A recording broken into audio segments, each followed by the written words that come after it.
everybody, it is Romania Black, and we're on episode 23 of Frieren Beyond Journey's End. I'm really excited. We still have a long way to go in this series. Usually around episode 23, it's like the penultimate episode, and I'm like, oh dang, we only got 24 episodes. We only got one more episode to go, but not Frieren.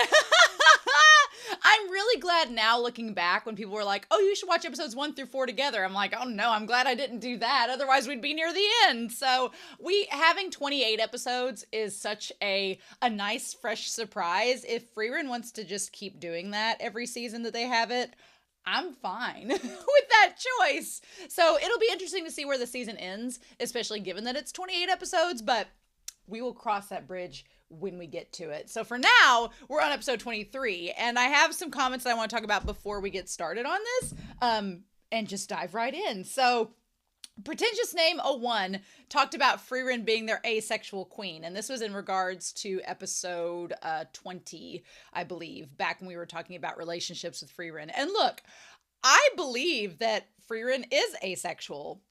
Absolutely. After watching her all this time and getting to know her, yes, I think that she is an asexual individual. But from being on the ace spectrum myself, I will say, just because you're asexual doesn't mean you can't be romantically or platonically attracted to someone.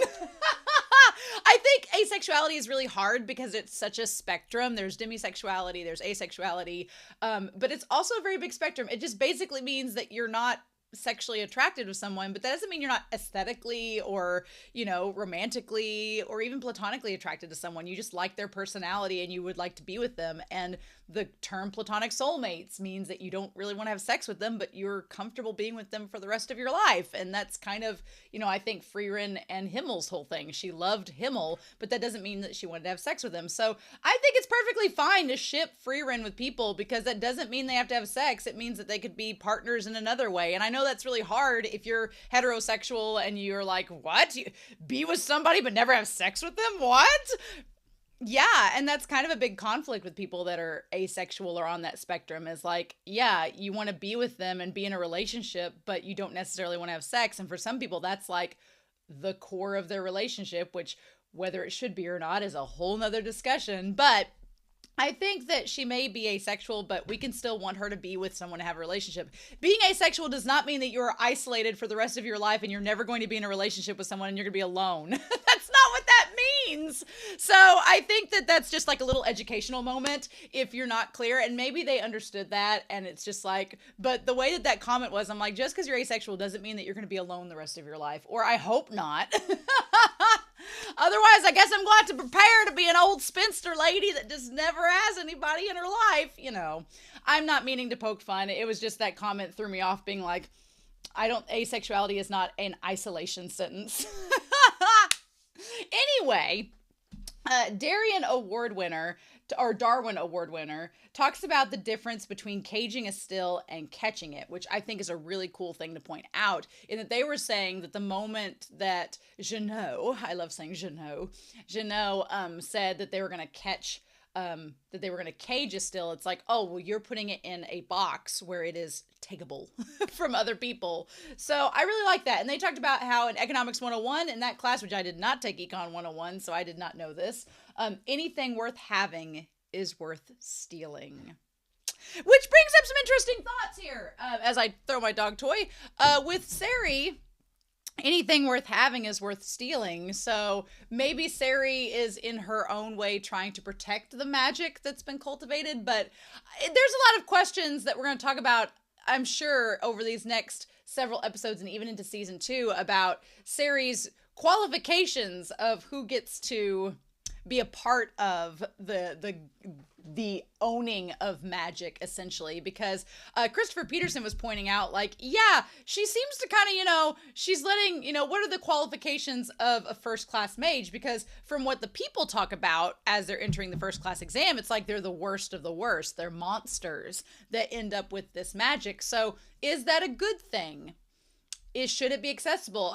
Frieren's all into open source access, so we'll see where that goes, right? But I thought that was interesting.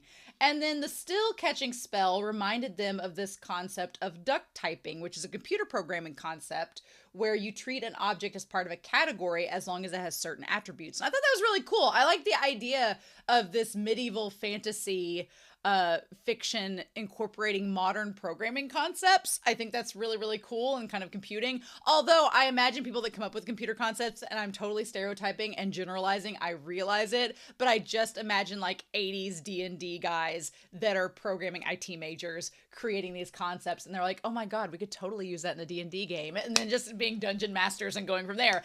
I know I'm stereotyping, I'm really profiling, but I feel like that's the thought I have in my head of 80s programmers and computer whizzes just playing D&D. So maybe I'm wrong.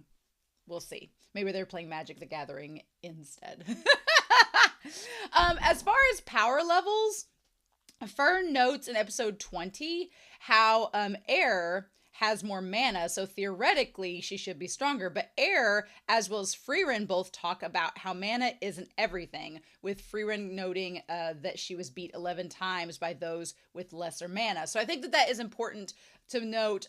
Darwin Award winner also talks about like these magic trade-offs, these old techniques versus new techniques, technique versus strategy, simple versus complex, experience, etc. And they were basically going on saying how it talks about just the writing being good. And yeah, we were talking in the Discord about some reactors not liking this latter arc or not. And I've noticed it, the view count around this episode range is not as prominent as it was when it was starting. And so I was like, but I don't know if that is just the fact that the arc is not as popular, or the fact that maybe the viewers are afraid that I was going to hate it, like some reactors supposedly have. And I'm like, whoa, no. But I honestly love this arc. I've really enjoyed it. I'm a character person. So the more characters you introduce, the more possibilities they are. No, don't get me wrong. It's fun to follow a story with like 3 characters that are just super hyper developed. I'm 1,000 times here for it. I'm reading Berserk.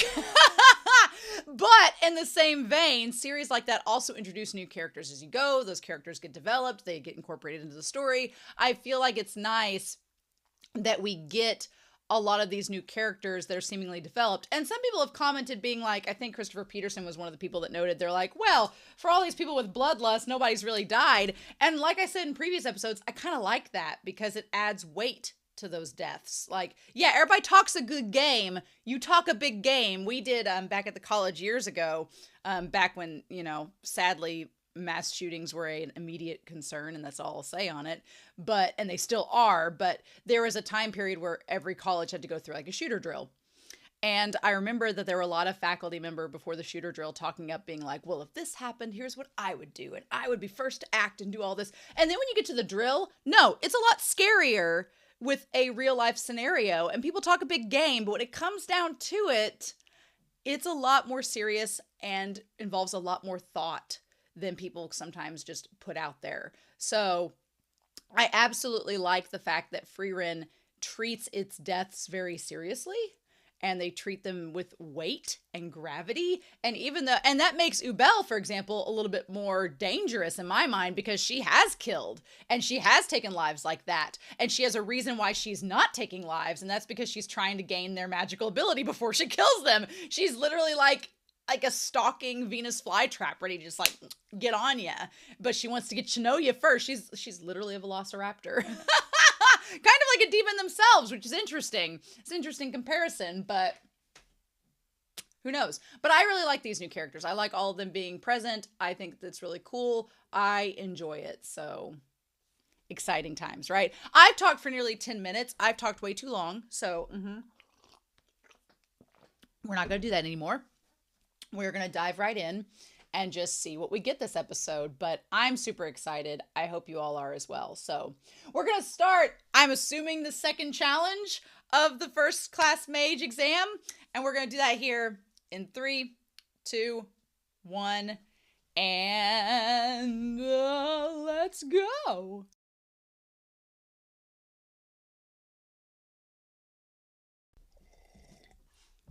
So since, Hey! Well, I really liked this episode a lot. It did not go at all the way I thought it was going to, but as soon as we started getting everybody splitting up, and my dog's like, please throw my toy, I was like, we're going to have to bring Whiteboard Kun out, because there's a bit to talk about with who's going where, what's going to happen. The one girl's out already. Bye. She's our first victim that we know of, and it was just by bad chance. It was an off step. She ends up in the trap room, and that's all there was to it. Dang. So the big question is with the copies. Who is the originator of the copies? And that may turn out to be just like a red herring, that it doesn't matter who makes the copies. I am kind of torn with one of three theories about the copies. We find out that Lernan is this first-class mage, not Jeannot. It's a different first-class mage. We don't know who it is. I wonder if Lernan is the one that has the glasses in the picture where it was all three of them. We had Sense with her hair, we had Jeannot with the bird wings, and we had Lernan that looked like he had an arm coming off him, but it could be that he can manipulate his body into stone or do something with that. So I wondered if Lernan was kind of like an upgraded Richter, where he just made the golems, and the golems instantly reminded me of an escape rope in Pokemon. That's exactly what they reminded me of. You use the escape rope to get out of the dungeon. That's what the golems are.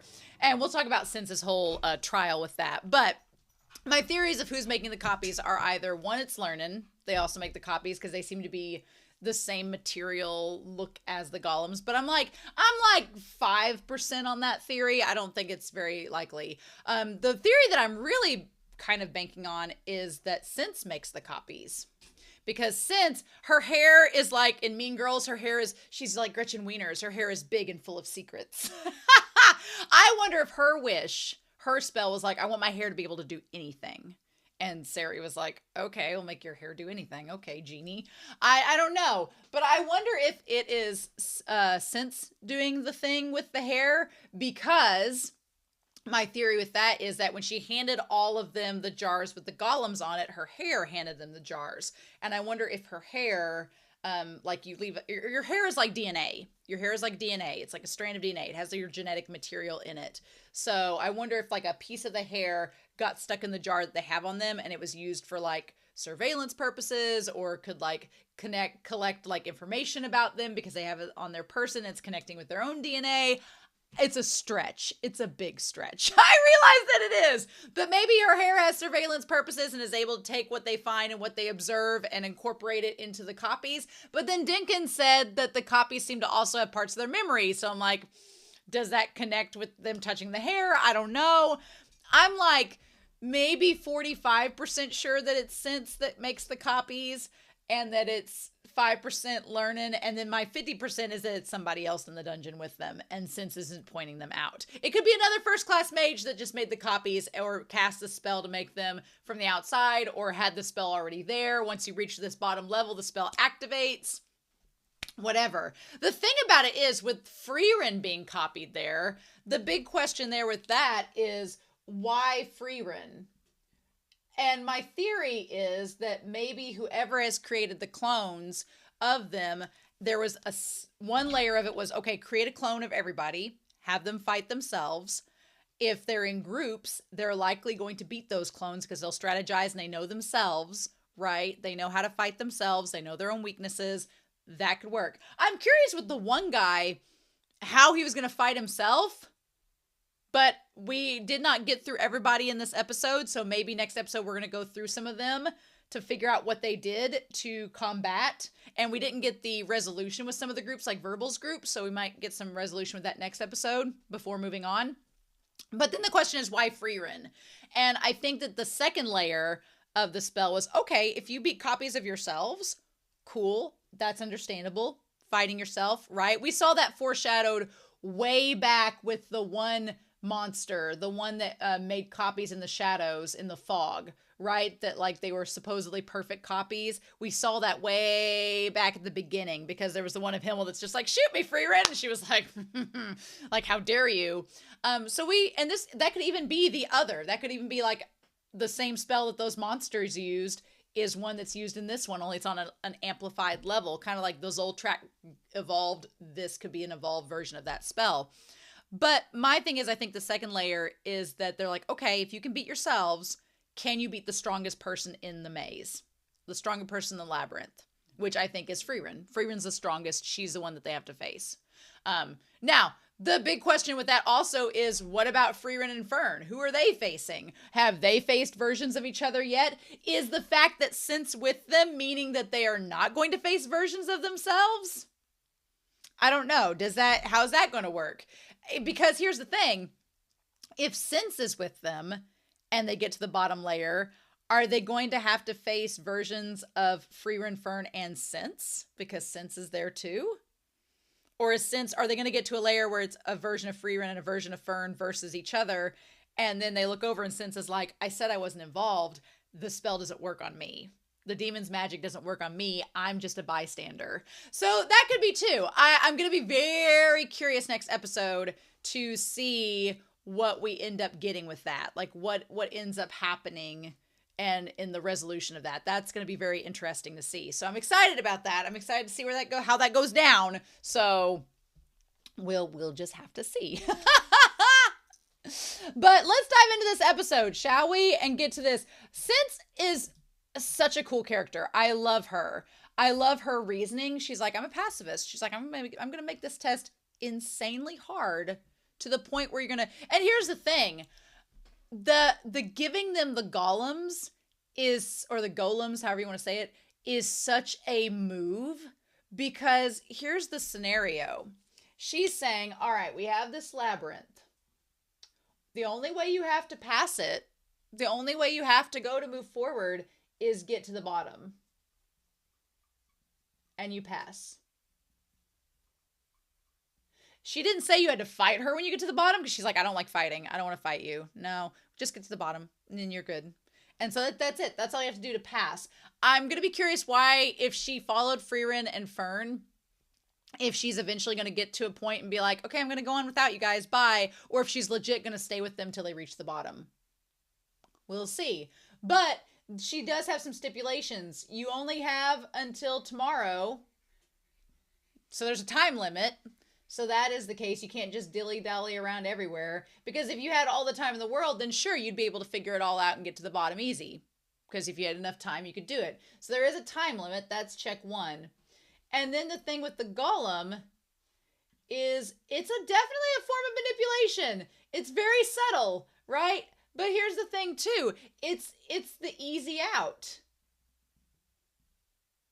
And when I say that, I mean, if she didn't give them the golem, if she said, okay, you've got a time limit, you've got to go down there, there is like not only a thing about the adrenaline of it, but there's also like a certain amount of willpower where it's like do or die. I've got to push through. I've got to do this. That could lead them to maybe get to and get through the dungeon. Not with more ease necessarily, and I think there'd be more violence, and I think there'd be more battling, which is what she doesn't want, which is partially why she gives them it. But there's multiple layers to her giving them the golem. It's not only as an act of mercy, being like, here, you can get out if you want to. You're not going to die if you do this. No shame in that. No harm, no foul. And she's like, this is a way to avert fighting. You have the golem. You don't need to fight and kill each other like in the first test, right? But the thing about it is, too, is it's almost like a pacifier, which she's a pacifist, but it's a way to kind of be like, well, you weren't ready. You weren't what we wanted. You have a way out. But it's kind of like one of those, like I guess what I'm trying to say is in a series where it's do or die, it pushes you to the brink of your limits and you can exceed those limits because you have no choice. You're like, I've got to do it or I'm going to die. So I'm going to have to get out or that's going to be the end. Here, it's almost like she's like, kind of spoils you and is like, here's your way out. But because you have that knowledge that you're safe, then it almost kind of nullifies your sense of, I have to do this to move forward or there's no other way. It kind of like mollifies it a little bit. And it's interesting. So I'm like, okay, all right. So she's like, yeah, you can get out if you want to and live to try another day. And that's kind of the devious part of it, is that she makes it to where there really is no reason for you to die. There's also no reason why you should have to worry, but that makes the challenge harder because you're like, oh, well, if it gets too hard, you've got a way out. So I think that's fascinating. It's devious, right? So we could say that in a lot of ways, Jeannot's test, the G test over here, his thing was trying to test if you had fortitude? Could you survive the trial? Could you survive? Could you work in a 3-person team? And what was your character like? Were you someone that was going to sacrifice or sabotage? Because yeah, there was a lot of people in that first trial that were willing to like either possibly kill another team member of somebody else's team, or that they would sacrifice their bird, or they'd sacrifice, you know, something for the other team to make sure that they didn't succeed. So it was kind of a test of your character and fortitude. Like, do you have the right ability to either work with someone, or are you willing to get your hands dirty if you've got to? Or you could be like Frieren and just ignore your rules. Frieren's kind of like, or I'll not listen to your rules and do none of that. So Frieren kind of like basically subverted and went beyond the test. But with Sense's test, she's saying, can you work as a team and be sensible? Because yeah, Dinkin points out something very important. Like, if you work as a team, you have more ways to assign. Part of teamwork is assigning roles. Dinkin's very pragmatic. He's kind of like Richter in the sense that there's a way to do this. Let's go. I feel like Dinkin would organize many a raid party. My thing is, what if you have a Leroy Jenkins in the middle of that? And if you don't know what Leroy Jenkins is, go look it up. It's infamous. It's like one of the things of my high school years that stand out, even before I really knew what Dungeons & Dragons or World of Warcraft or any of those things were. But it's the idea that teams can be risky. On the one hand, I don't blame the one guy for going it alone. I feel like he's maybe not right, but I don't blame him for going alone, because he's like, what if we get in a team and somebody, like from the first test, sacrifices me? Or what if they mess it up and then it ruins it for the rest of us? What if we have a Leroy Jenkins situation and then we're all screwed? He's like, no, I don't want to do that. So it's almost like Jeannot's test 2 also kind of sets up this, are you going to be trusting or are you going to mistrust? Because it can go either way. So I feel like Sense is testing, like, are you going to be able to work as a team? Are you going to be sensible? Are you going to be calm and collected? Because you are on a time limit. So just like with the bird, you're on a time limit. So it's going to add some pressure as well. And it's going to say, like, you have an easy out. And that's all you need. With the first test, there was the barrier, and he's like, if you leave the barrier, you're out. But the barrier was really hard to break through, if not impossible, until the test was over. So it was kind of like, yeah, he says you could leave, but you can't really leave. Here, she's like, oh yeah, you can leave. You can go anytime. You don't have to stay here and take the test if you don't want to. Which is so interesting to me. So yeah, so we have our 18 individuals, which I want to talk about. We have our 18 individuals. We have Frieren. We have Fern, we have Dinkin, we have Richter, we have Laufin, and then we have the long-haired woman whose name I've forgotten. It was something with an M. We're just gonna call her the long-haired woman for now. She's so badass. I love her. We're gonna talk about her. And then poor Stargirl. Stargirl's out. I thought she was on my, like, maybe category. I thought she'd do it, but nope, she's out. Then we have Bathman, which I'm going to put him over here. He's alone. So we don't know what he's doing. Then we have Verbal, and we have Sharf, and we have Air. They're over there fighting versions of themselves. Then we have Ballinland. Oh my God, going on a dungeon date. Going on a dungeon date. So exciting, right? And then we have Kinney. And we have Kinney. Who else we got on here? Oh, her name, Lavine. And then who else we got? 1, 2, 3, 4, 5, 6, 7, 8, 9, 10, 11, 12, 13, 14, 15. Who we missing? 15. Oh, that one team. Yeah, the team that is like who they be. So we have the girl, One Punch Man, and then Fleetwood Mac. We got them over there. We're going to call them Team Fleetwood Mac. They're over here. So as far as who we've been keeping track of, they are with Sense. and they are near the bottom. They're just having a grand old time.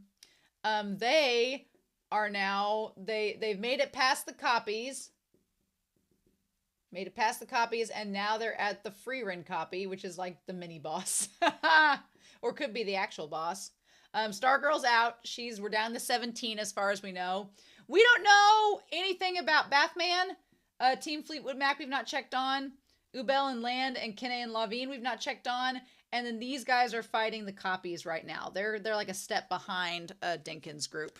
So we've checked on about half of the group this episode, so I feel like next episode is going to be, what is Team Fleetwood Mac doing? What is Bathman doing? What is Ubel and Land, Kenne and Lavine? I feel like all of them are going to be the next episode, and then we're all going to start coming together to see who's going to pass the second test. Who's going to do it?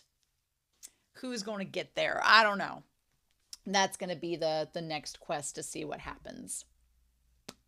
But yeah, I think it's interesting that they're all to see what they end up deciding to do. Let's get past this OP.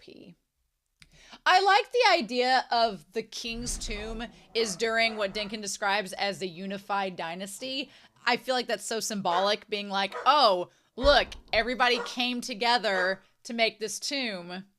And there's multiple entrances from all different sides, but it all leads to the same place. And so it's almost like the tomb is begging you to work together. Because it's like, if you all unify and go at it together, you'll make it to the bottom the easiest. But that's not what happens, right? So I like the idea that we have a raid. That's really cool. I love Sense's design. Sense as a character is so cool. I love from the ruffled bow and the way that her, like, the poncho dress that she has, she looks like a belle. I love that. I love the big piece of hair that cosplaying her would be a nightmare because you'd have that big string of hair in front of your face the whole time and it'd be annoying as hell. I probably would not cosplay her because of that, because that would, like, I have bangs, but the idea of hair right here would drive me nuts. And she does smile and show some emotion, but she's also very, very, like, calm and just like, she just has this air about her being like, why do we create mages? What's the point? They're just going to fight each other or cause more problems. So let's only do it if you have the right demeanor. Whereas Jeannot seems to have a little bit of a different stake in it, which I find interesting. But yeah, I really like her character. She's very, very cool. And her hair is able to act on its own. She's like a freaking Tangela. I love it.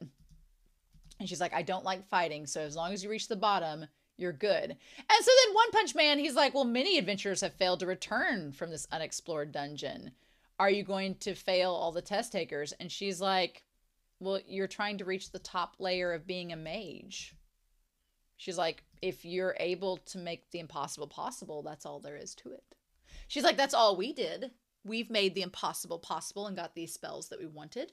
So you just have to do the same thing that we do. That's all. she's like, what else do you want, bro? Also, I like the idea that when he says nobody's ever returned from this dungeon, it's kind of like one of those stories where it's like, no one ever returned to live to tell the tale. And then it's like Jack Sparrow and Pirates of the Caribbean being like, well, then how'd they know the tale if no one lived to tell the tale? Right? So it's kind of like she's saying like, oh, people have lived. They just haven't passed the test because they weren't worthy. And I love, she's like, I'm not assisting the test takers. I just love her, like, kind of distant gaze as she, like, hands out the golems. She just pulls them out of nowhere from, like, under her poncho. I freaking love Sense. Her design is amazing. I love her. And she's like, they will take you back out of the maze if you go there. This maze reminded me an awful lot, and I've not played a lot of dungeon raiding games or things like that. This reminded me a lot of the game, the original Legend of Zelda, like the old school Nintendo Legend of Zelda. And so it made me really excited whenever Frieren was talking about Himmel wanting to go through every single level all the way through, which we'll talk about in a second. Because I was like, yeah, every time they went to like a level, it reminded me in the original Nintendo Legend of Zelda, you have to like go around, go to each floor, find like all the little items to help you. Like you have to find the map, you have to find the compass, you have to find the way to like shoot fire to like light up the room so you can see all the monsters. Like there's all these little tiny things that you won't get unless you go to every single part of the level. And then once you go to every single part, then you have all the tools you need to get through it.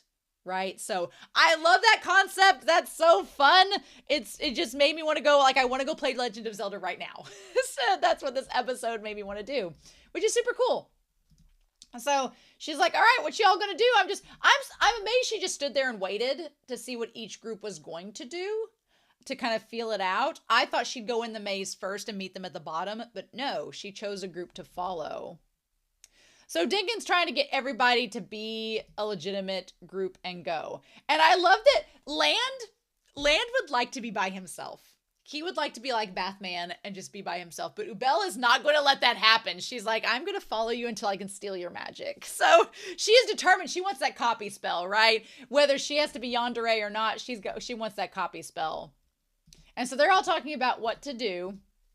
And then he's like, this is a dungeon of the unified dynasty. He's like, there's multiple ways we can go in, but they all lead to the deepest level. So, and then the one guy, Bathman, he's like, why are we acting like we're working together? And Dinkin's face, whenever he's like, why do we think we're going to work as a group? And Dinkin like does the slow turn back around and is just like, bitch, what? I love Sense's character design. I really love long-haired woman. We're going to talk about her. She's great. And I love myself Frieren. Frieren and Fern and Stark. Like, Fern and Stark are great. Don't get me wrong. They're great. Frieren is chef's kiss. I love Frieren. I've come to love her so much over the course of the season as we've gotten to know her more and seen her like open up for the audience. I love it.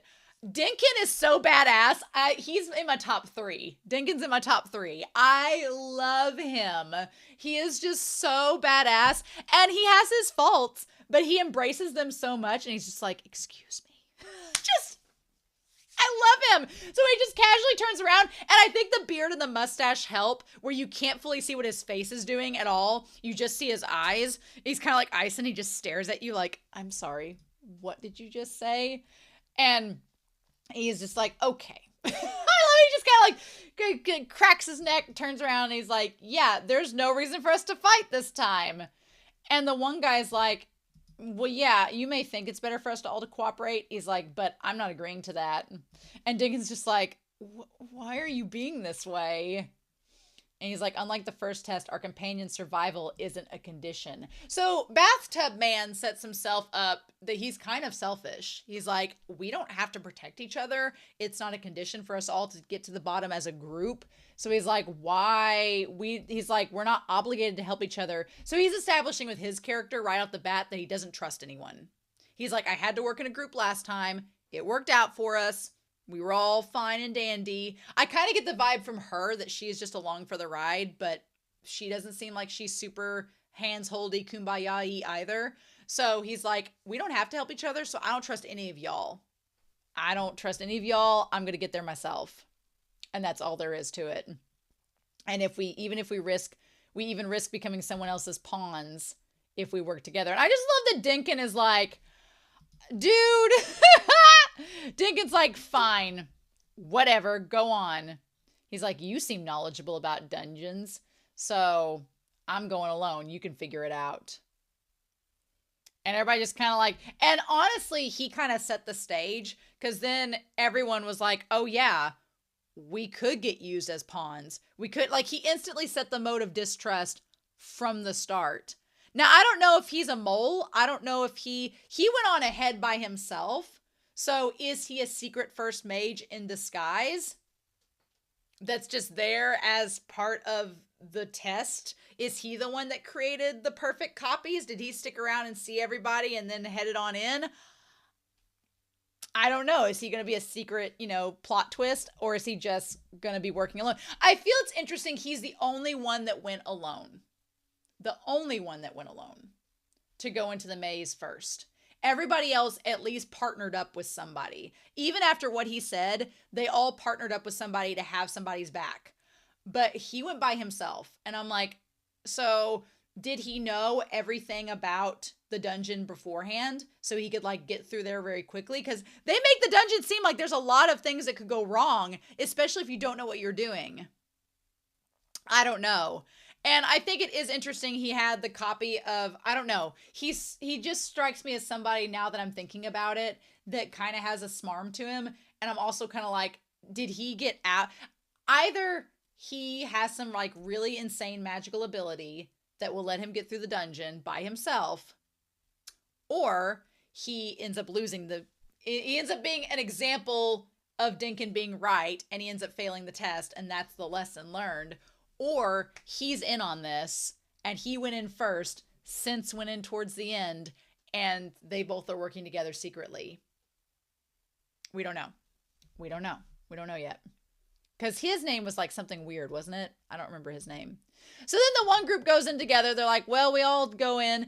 And Verbal kind of expresses why he's like, I'm only going in with people I know. I do think it's kind of like such a bro move where he just like, he taps Sharf on the shoulder like, come on, bro. And then he doesn't even do anything with Air. Air's just like, I guess I'm coming too.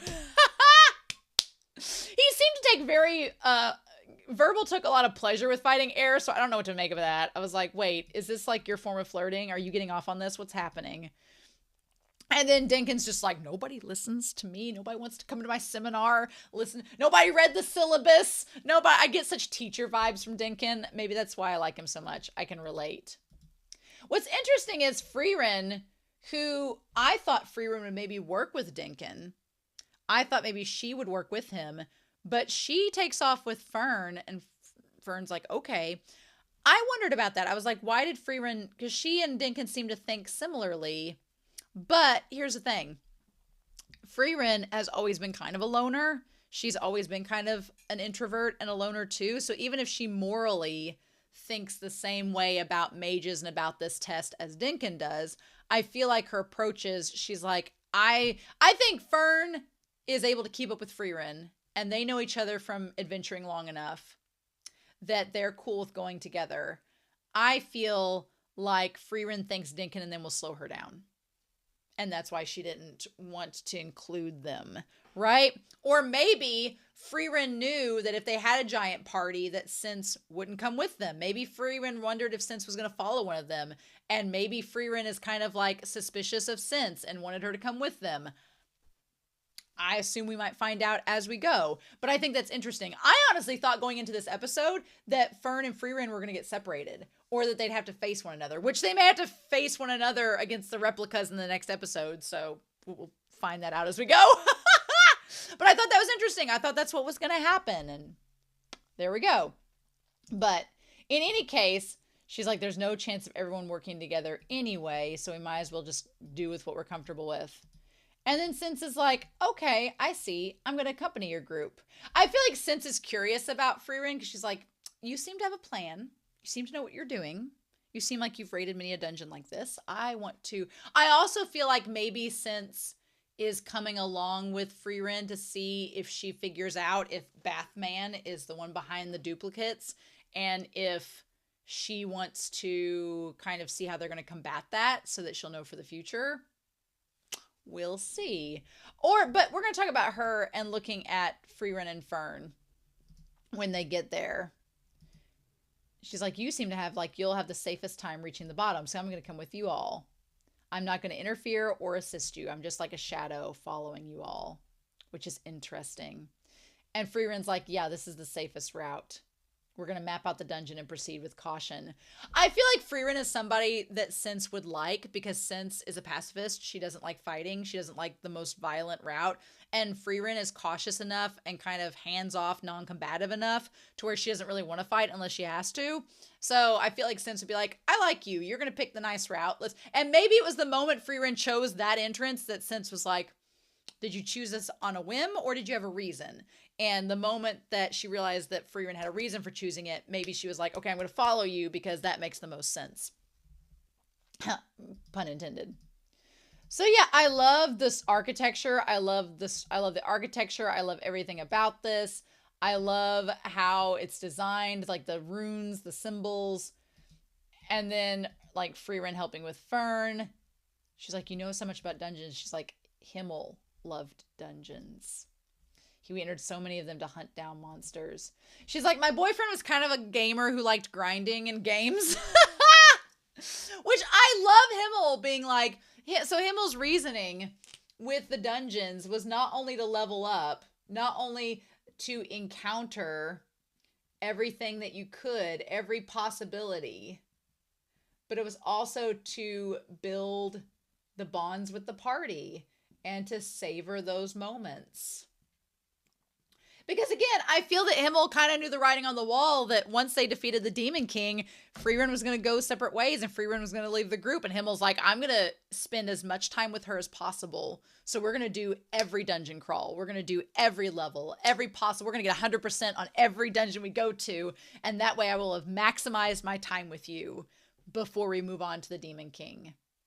And I feel like looking back, Frieren, it kind of reflects on how she acts now, where she wants to also do the same. She wants to go through every little nook and cranny that she can. She is wanting to take full advantage and live every level to the fullest and get 100% on every possible aspect, which is something that you can translate towards life. It's like live life to the fullest, do as much as you can, explore as much as you can, see as much as you can, experience everything. Don't just run through life trying to go through every level as fast as possible. Like, savor each and every part of the journey. And Medieval Fantasy Jesus is here to make it a gaming reference. But I kind of agree. I kind of find myself like that. I have had so many people over the last week ask me to make my channel a gaming channel. And I'm like, one, I don't have the equipment. Two, I don't have the time. And three, I'm one of two people with games. I either want to just get through as quickly as possible to have it done with and just be like, okay, we're good, we're done. Or I am like, we have to get 100% on this sucker. Every single nook and cranny. And because I'm kind of a completionist, I know that I would probably be like the latter when it comes to games. And then I'd have no time to do anything else because I'd just be obsessed. So that's why my channel is not a gaming channel at the moment. I'm sorry, y'all. I just don't have the time for it. But in any case, she's like, I like that.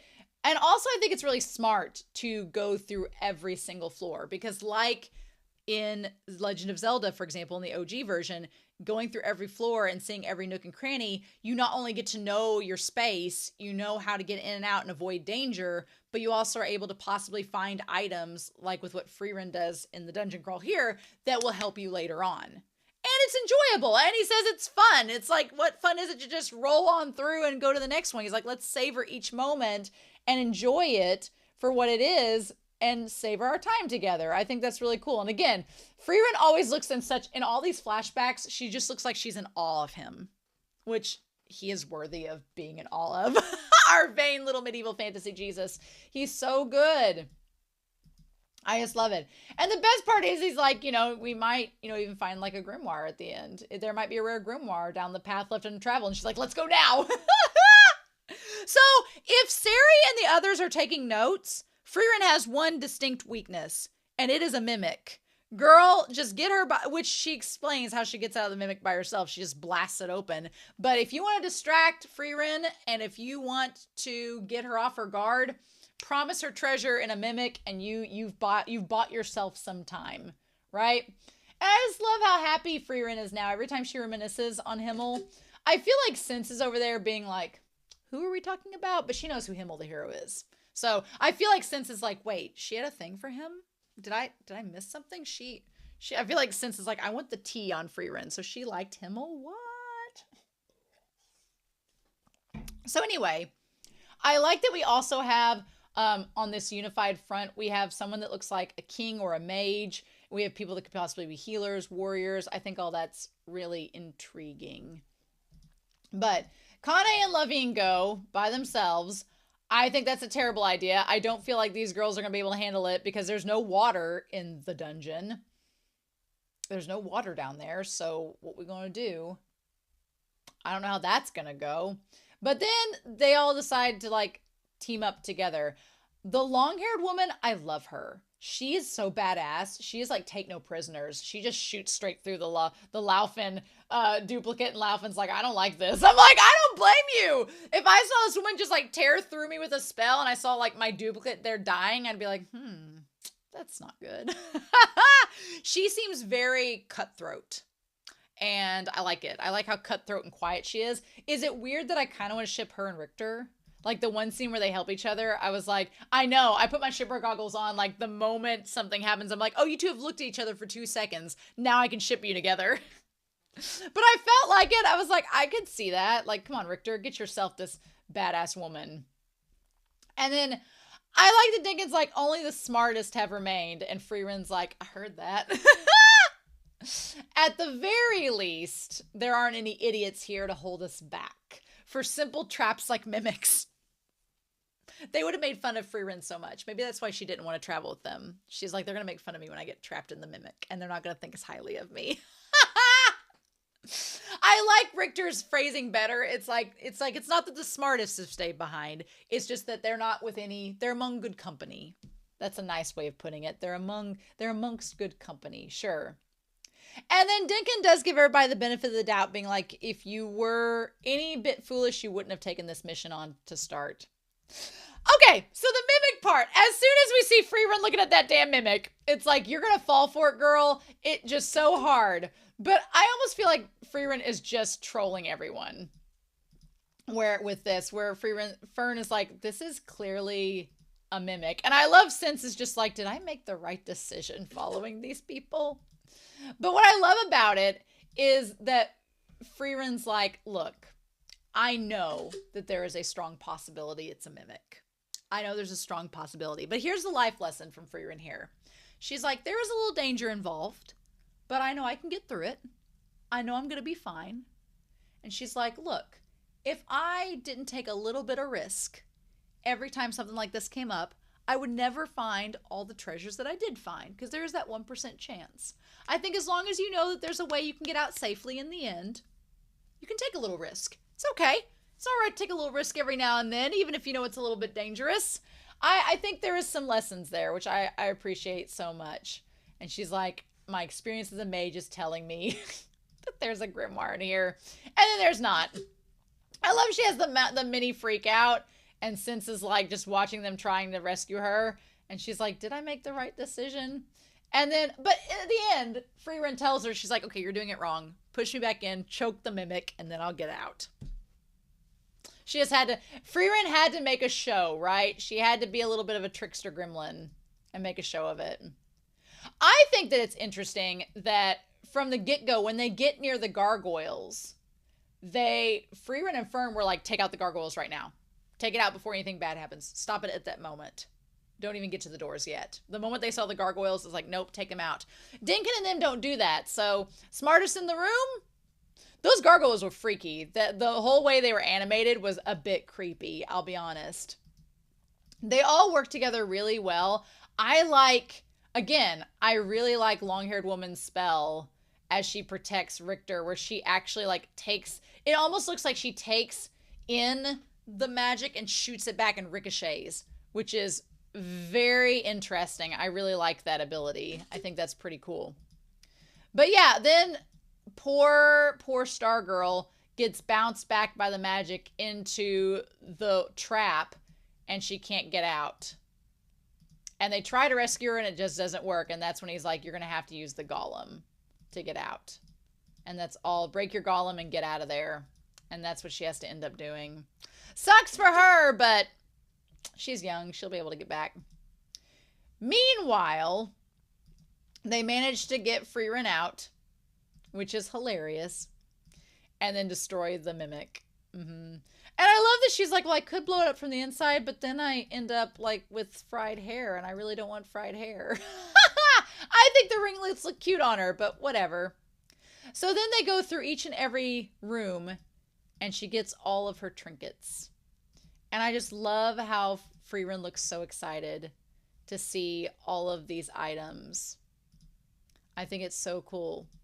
And that's when Sense confronts Fern and is like, so you are a lot stronger than you let on. Why don't you have any ambition? I don't sense any ambition or determination from you. So what's the deal? You're strange. And Fern's like, yeah, everybody tells me I'm strange, but what else is new? I also really like the shot of Sense with her hair covering her mouth. It's a nice anime trope that I really like when people do. So Fern explains, she's like, look, my whole point in becoming a mage was to pay back the man that saved my life, because that's what he wanted for me. So I did that. And now I don't have to do anything for anybody.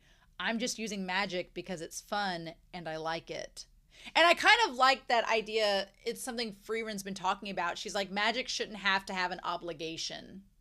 There shouldn't be a reason that we use magic. We use it for fun, to better ourselves, to do whatever we want to task-wise, but it should not have to have a predetermined role. Frieren's like, I don't do roles. And I feel like that was kind of the reason maybe she didn't want to be in Dinkin's group, because she's like, I don't want to roll. I'm going to do what I want. We're not going to make this a system. Instead, it just should be free and open. Have fun with magic. Do what you want with it. It's open for everyone. That's all there is to it.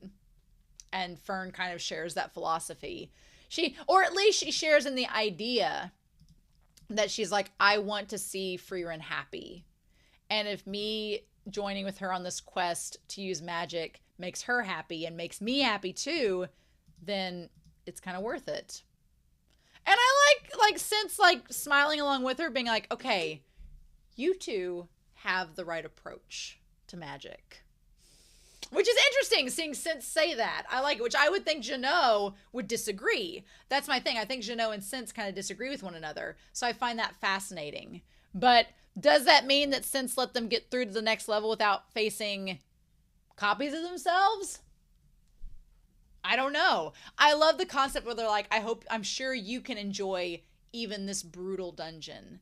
Like, there's that message that through hardships, finding ways to make lemonade out of lemons, to find a way to make a hardship and turn it around into something positive. And that's part of being a mage too. So that's interesting. So the one thing with me was, okay, we got through, they get to this like level here that's near the bottom level. And as they get, it's all dark, right? And then there's this door, right? And this door that has a sundial and everything, it shows that there's something there, and there's like a jewel that activates. Okay. So this jewel that activates, I'm wondering if it's just like, if it's designed that if it sees you, maybe it's the jewel, and if it sees you, it activates and creates the copies, and like it's sort of like a scanner like scans your image, and then this makes a copy of it. The question would be about how did they make the copy of Frieren, but maybe there's copies of all of them around. Maybe it's not just Frieren. Maybe Frieren's just the copy that they ran into. Maybe there's copies of all of them all over. Maybe Ubel and Land are going to come into copies of Fern. I don't know. Maybe that's the case. We'll have to find out, but that's interesting. I don't know what that gem did. But anyway, at first, whenever we saw air restrained with Verbal's spell, I thought that it was Ubel attacking them. I thought Ubel and Land were attacking them to try to get them out of the way. But then that doesn't make any sense because you don't have to kill anybody to get to the bottom. So it was just Verbal using the Verbal copy using his power. And I like that Verbal instantly thought of a way to counter it, being like, okay, the spell cast on air is this. You make us a way that they can't look at her anymore. She'll get free and we can see what we're up against. Like, that was just such quick thinking. It was great. Also, I love that Sharf's ability creates flowers. It's not just, they weren't just in a flower field when he was fighting Land. It creates the flowers. I think that's really cool. So I don't know. It'd be a shame. I hope that Lavine and Kene figure out a way to create water, because that would be good. And he's like, yeah, the reason why nobody's conquered this labyrinth is because you have to fight these replicas. So he's like, okay, he's like, Sharf, you take on me. He's like, Sharf, you take on me. Air, you take on Sharf. And then I'll take on Air. So in that sense, he gets kind of like the smile, like, okay, Sharf taking on him, I think he thinks that Sharf knows him the best. He's going to be able to counter him with his ability, because here's the thing, Sharf's ability allows him to create a barrier where he can't be seen and still attack. Verbal's whole magic depends on him seeing you. So that's an easy one-on-one. Then Air, he's like, Air, you take on Sharf because you can attack from a distance. You can find a way to counter his blades and everything like there. And then I feel like it's him complimenting Air, being like, I'm going to take on her because I know her and I know she's strong, but I'm strong too and I can take her. And plus he knows that his magic will work on her because the copies just worked on him, on her. The copy of him just used the same magic on her a minute ago, so he knows he can use that magic on her copy.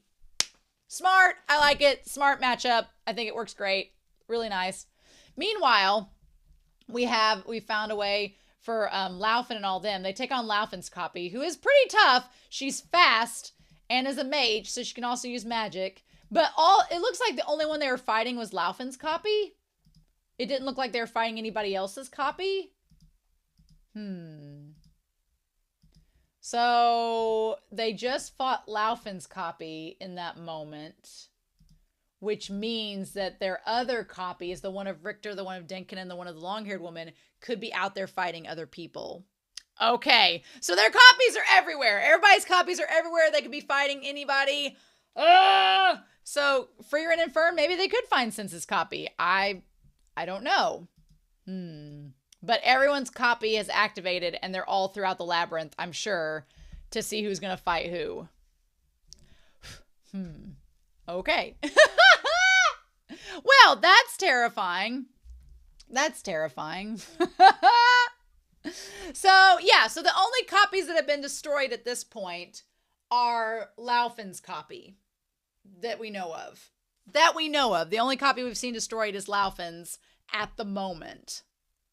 Now, the one thing is, does that also mean that Stargirl, did the copies kick in like at a certain moment when they got on a certain level, or is Stargirl's copy going to be there as well, even though she's out of the game?